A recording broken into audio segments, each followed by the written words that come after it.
Рахмет әріптестер, қайырлы таң, қадірлі көрермен.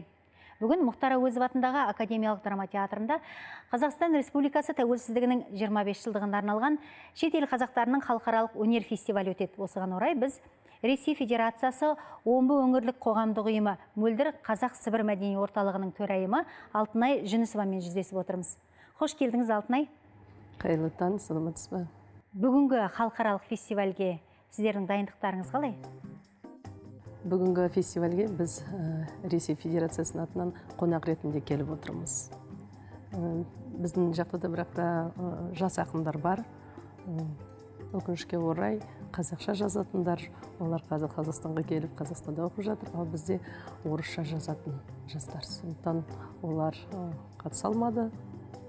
Мен өзім орталықтың атынан қонақ ретінде келіп отырмыз фестивальға. 1989 жылдан бері жұмыс істеп келе жатқан Мөлдір Қазақ-Сібір мәдени орталығының бүгінгі жетістігі қандай? Омбы облысында қарасақ, бүкіл әр аудандарда, қазақтар көп тұратын аудандарда қазақтардың мәдени орталықтары ашылып жатыр, жұмыс істеп жатыр. Бүкіл Ресейге де қарасақ солай, бүкіл Ресейде әр қалаларда мәдени орталықтар ашылып жұмыс істеп жатыр. 89 жылы, 90 жылы болса, ол бір-екі ғана орталық, бүкіл Ресейде біз 97-де Ресей қазақтарын Омбыда бастарын қосқанда 8 ғана қоғам болған. 97 жылы. 8 қоғамдарды басқаратын басшылары келіп, сол жерде біз конференция өткіздіріп, ал бүгінгі күні әр қалада қазақтар тіпті мынада Иваново деген қалада 3 қазақ болса да, сондай орталық құрып, қазір дауыстарын шығарып, өзінің мәдениетін көрсетіп жүрген сондай жағдай. Той-думан деген үлкен мереке, соны өткіздіреміз. Спорт және мәдениеттің мерекесі дейміз, атаймыз. Той-думан деген үлкен паркта біз оны 6-шы рет өткіздіріп жатырмыз. Осы жылы Зука Батырдың 150 жылдығына, Омбының 300 жылдығына және Қазақстанның 25 жылдығына арнадық. Шоқан, Әлихан, Міржақып секілді тұлғалардың ізі қалған Омбыда Шоқан Уәлиханов атындағы көше бар. Жалпы жас ұрпаққа қазақтың тұлғаларын таныту жолында басқа қандай жұмыстар істеліп жатыр? Бізде Сәкен Сейфуллиннің көшесі бар. Жаңа айтып кеттім, ғылыми конференция, оған көп жастар қатысады. Қазақстаннан ғалымдар келеді. Осы конференция біздің қаланың Омбының 300 жылдығына және Әлихан Бөкейхановтың 150 жылдығына арнадық. Көп жас ғалымдар қатысады. Бүкіл Қазақстаннан келеді, Ресейден келеді. Москвадағы болса біздің орталығымыз, Полат ағамыз оны басқарады. Ол жаңағы 6 күз деген фестиваль, жастар фестивалі.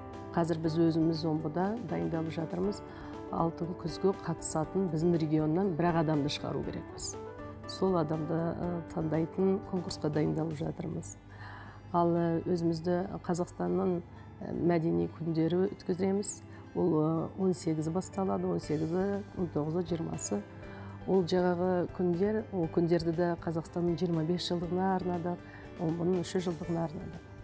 Ғылыми конференция болады, жақсы концерт болады, сүйікті әншілеріміздің бірі Меруерт Түсіпбаева қатысады, Нұржан Жемпейісов сияқты әншілер келіп өнерлерін көрсетеді. Сіздердегі күрмеуі шешілмей келе жатқан күрделі жағдайлардың бірі қазақ тілі мектептерде тек пән ретінде ғана оқытылады.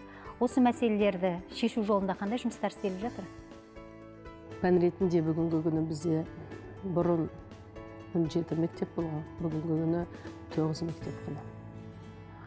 Ал өзіміз факультет ретінде ашып жатырмыз, бірақ та ол жұмыс сондай үлкен жұмыс, оны 2 министрлік басқа деңгейде, үлкен деңгейде, жаңағы мемлекеттік деңгейде шешсе деп ойлаймыз. Уақыт бөліп бізге сұхбат бергеніңізге алғысымызды білдіреміз, еңбектеріңізге сәттілік тілейміз.